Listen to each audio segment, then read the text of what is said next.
Welcome to the Straight Out of Home Video podcast, part of the Geeky Waffle Network. Today's episode is about Pooh's Grand Adventure, The Search for Christoper Robin. I'm Candace, and with me to discuss this movie is Vanessa. Hello. And wow, this one felt long to me. It did, and it's weird because it's really not that long. It's about, an hour and 15 minutes? So it's, I feel like standard sort of kids length. It was not very captivating, and the stuff that was at least a little bit, I guess, eye-catching was... I don't know how to explain it except for war. I feel like war propaganda was... It was really uncomfortable to watch those parts. Yeah, okay, so the whole premise is Christoper Robin leaves a note for Pooh and the others, and, Winnie the Pooh gets, honey on it, and of course, none of them can read. So they think he's been, captured or something. Yeah, yeah, so they think that they think he's been captured. So Owl is the only one who can read it, of course, because he's an owl, so he's supposed to be really smart. And he thinks that he went to Skull, which is this big skull thing, I guess, in the 100-acre wood, and he's been captured, and he's there, and now they have to go and rescue him. And so they go through this whole quote unquote adventure where they're trying to find him and they're trying to follow this map to get to him, and that's basically it, isn't it? Yeah, they all have insecurities they have to work through. Piglet's scared of heights. Right. And Rabbit has to go by the book, and so it causes issues, and he needs to learn how to be more, I guess, spontaneous or open-minded and creative. Speaking of Rabbit, you texted me and we're like, Rabbit is what were your issues with Rabbit? I was watching this with Alex, and we were just going back and forth about this because I remember Rabbit being like this, and Alex was like, well, I think he was always kind of a dick. I don't think he was ever this OCD about things, to the point where he could not actually think of anything. He was just going by the book. Yeah, I feel like he just had some issues with Tigger, because Tigger would ruin his garden and stuff like that. Yeah, I understand that. Right, because of course, he's destroying everything, and you worked really hard to do that, so not a big deal, right? Another thing that was really weird to me was the fact that Rabbit couldn't read, and yet he just read the book, the almanac book or whatever. So I was like, I don't know how this tracks. This is literally, he just read something. Yeah, no, we got plot holes. So many plot holes for not much of a plot. It was... Yeah, we literally just summed up the entire, hour and 20-something minutes. I will say, I was expecting something different, though, because... Okay, so first of all, let's preface the fact that he's going to school, not Skull. So Yes. Christoper Robin's going to school, but he doesn't really say that at the beginning, but what he does do is him and Pooh have this duet where they're going back and forth about how they just want to, be playing and spending all their days together forever. And I got a little nervous because I didn't know where it was going, and I was like, wait a second, because I didn't think that, they would kill off Christoper Robin or anything, but Again, me and Alex looked at each other after that song, and he's like, so he's going off to war. I mean, what year is this? What? It was very serious. Yeah, it was very serious and very sad, and I was expecting something Toy Story-ish where he was just gonna give them away or something. You know what I mean? Yeah. That's what I was preparing myself for. So when it was school, I was like, okay, I can take a breath. Everything's gonna be fine. But yeah, Christoper Robin, instead of leaving a note for your Pooh Bear, who obviously does not know how to read.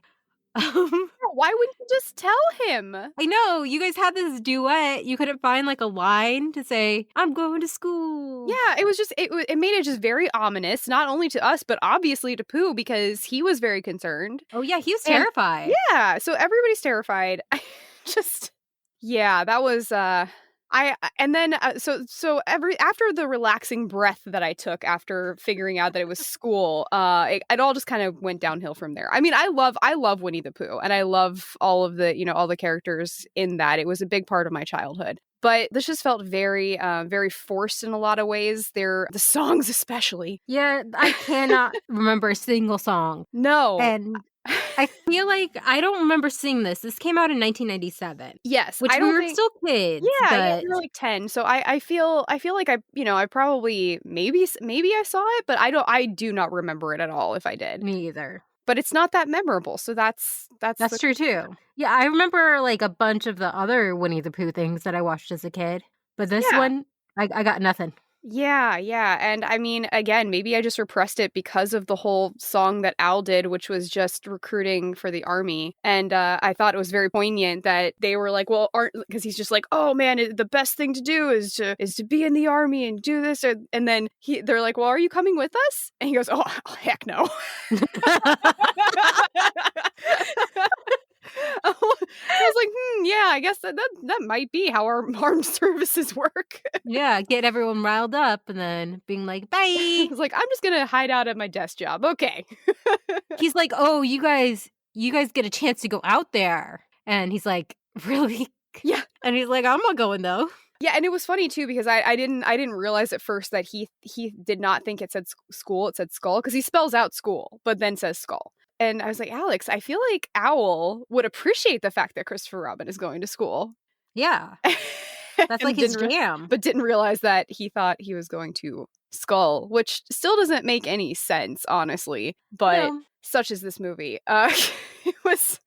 So, like, one of the interpretations is, like, Winnie the Pooh and all the others are just, like, in Christoper Robin's imagination. So, like, I'm imagining that, like, Christoper Robin's, like, really bored on the first day of school. And Absolutely. he's imagining his, like, stuffed animals going on an adventure. Oh, yeah, absolutely. That's 100% what I thought as well, was he's just, I mean, because that's what every kid does at school. You go to school, and then you just daydream all day long, and you don't learn anything, and then you come back home. So I was just like, yeah, he's definitely thinking of this whole adventure where his friends are coming to save him from school. Even though he really is kind of the most chill kid in the entire world. Yeah. From his disposition, he just kind of even keel says everything and does everything, which honestly at the end it gave me some issues, just because he was I think he fell from the tree or he did something and he just like picked himself back up and was just like like nothing had happened. And I was like, I don't think this is the best lesson to be teaching children.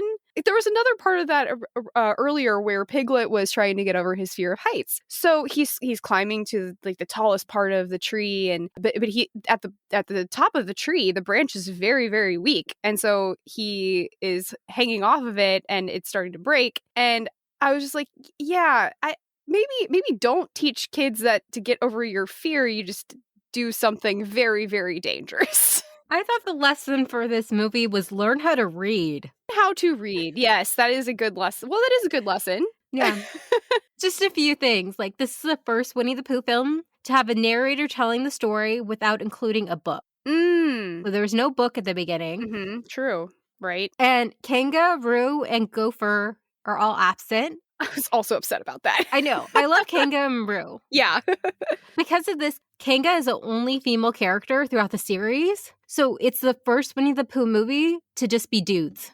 Yeah, I didn't really even think about that. I probably didn't think about it because I relate so hardcore to Eeyore that I just, Eeyore. saw myself in him, and yeah, I missed Kanga and Roo. But I guess they weren't in everything, and not all of them are in everything. But it does seem weird to have this whole full length film and not include them. Oh, okay. So there's one part that actually did make me laugh. Okay, yes. So Tigger is falling. He's like holding on to something, and like Pooh and the others are like holding on to him. And Tigger says, "Look at the biceps on that bear." Yeah. We don't deserve to dangle from the same precipice. I don't know why, but I was like, Tigger knows what biceps are. Well, also, I think that it was hilarious that he had just like accepted his fate, and then also they all fell anyway, and they all survived anyway. So I was just wondering. So I guess that they don't actually understand, though, that they're stuffed animals and they are immortal. Oh no! I'm imagining a movie where they realize that. I think that'd probably be way too meta, but just. Oh my god! Okay. but they all fall anyway, and they're all Yeah. fine. So Yeah, they're I feel fine. like that should teach them to not be so scared going forward. Like, nothing can kill me. Okay, so the Rotten Tomatoes, 33% critics, Okay. which I feel is fair, Yeah. and 71% audience. 71%. Wow, okay.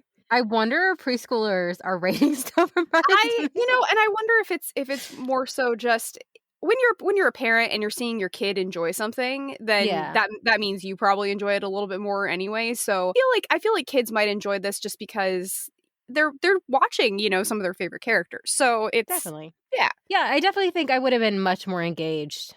as a kid, yeah. Yeah, as like especially like 6 and under when I was really into Winnie the Pooh. Yeah. Mhm. So yeah, one critic says a transgression against the bear of little brain.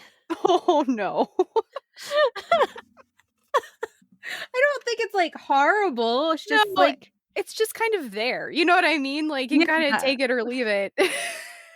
it's cute. It's cute in some places, and I love that Pooh does his like little thinking thing. He's like think, think, think, and I forgot how much I loved that as a little kid. I also realized something when I was watching this movie, which is the honey. I always thought it looked so good as a kid, but I realized watching it now, it's because to me it looked like cheese. Because because I had no desire to like eat honey. I was like, oh yeah, it looks kind of like some sort of cheese, which I love melty cheese, and I definitely loved it as a kid, and I think that's where that connection came from. Yeah, it's nice and gooey. Oh, speaking of cheese, yeah. So I rewatched all of Kim Possible after we did that, and I Oh, really want to nice. not go now because of how good they look in the show. You want to not go where? I want to not go. Naco is their taco nacho with drippy cheese, everything. Oh yeah, absolutely. I don't even get me started about Bueno Nacho. Yeah, that's my I jam. get cravings every single time I watch that show. Yeah, just the way Ron talks about it. But yeah, speaking of melty cheese, that just what made me think of it because I binged the entire series, I know. including the movies. I need to do that. Yeah, it holds up. Okay, off topic again. Yeah, so this is definitely cute for preschoolers. Yes, I think young kids will enjoy it. I think that if you're a parent, you're not gonna sit there and be completely enraptured by it, but you also won't hate it. So, overall, I would recommend this for if you have a small child. Yeah, you definitely, especially if they're fans of these characters. Mm-hmm. So yeah, honestly, I think that's all we can say about this. I think so. It was Yeah, in the middle of the road, which it wasn't painful to watch. yeah, I and watched it late at night, Saturday Mhm. night, like right before I went to bed, and it kind of was like nice and calming, and like got me zenned out because I'm like, oh, Winnie the Pooh, Tigger too. But honestly, I forgot how depressed Eeyore is. He's so depressed. Really funny because when I see him, I was like, wow, yeah. I don't know how, but as a kid, I very much related to him because for some reason I just thought that that's what life was. Was just Oh no, even depressing. as a child. Oh, me? It was always Piglet with his anxiety because Oh yeah. I was an anxious child from the start. That was funny actually. Going through and watching this did make me realize that each one of the characters basically has some sort of adult flaw that is really interesting because I wonder. I mean, I'm sure that he did that on purpose, but I wonder if that was supposed to kind of be Christoper Robin's way of dealing with all the all of the Maybe all his fears about adulthood? the fears about adulthood, and so there's like the anxiety, Depression. the depression, the I don't know what to call Rabbit, but like OCD, or maybe I don't know what exactly that one would be, but he's definitely a character. Pooh The is amnesia? kind of, I Forgets don't know. everything? Pooh is actually kind of, I feel maybe that's why he's closest to Pooh, because Pooh is kind of like has this like naive like hope, wonder about the world, and so maybe that's because he's the closest one to him. Yeah, that's true. Tigger is I don't even know. He's like kind of dauntless. Yeah. He's hyperactive, which is something a lot of kids are. So maybe, Hyperactive, yes. yeah. I mean, Owl, bit of a know-it-all, even though he does not know it all. Yeah, very true. So Yeah, it's interesting, and I think we have some more Winnie the Pooh that we will be getting to on this list. So this was just the first of many. it is. Yeah, so And hopefully the next ones will be a little bit more entertaining. yeah. Or at least I think we'll have maybe some nostalgia with some of them. I don't know. Yeah, I agree. Because this one made me nostalgic about having nostalgia about it, if that makes any sense. That sounds like Disney's, like, marketing plan. Yeah. Nostalgia. Did you watch this movie as a kid? We would love to know. We're at the geekywaffle.com, geeky_waffle on Twitter, geeky waffle everywhere else on social media, including TikTok. Why Like, do you say that like because we're in our surprising? 30s, Vanessa. We're in our early 30s, but we're still in our 30s. It's okay. It's mostly Bucky, and he's, Yeah, exactly. It's mostly my dog, which is what everything should be. And yeah, we hope you have a happily ever after until the sequel when you have to go to school or skull.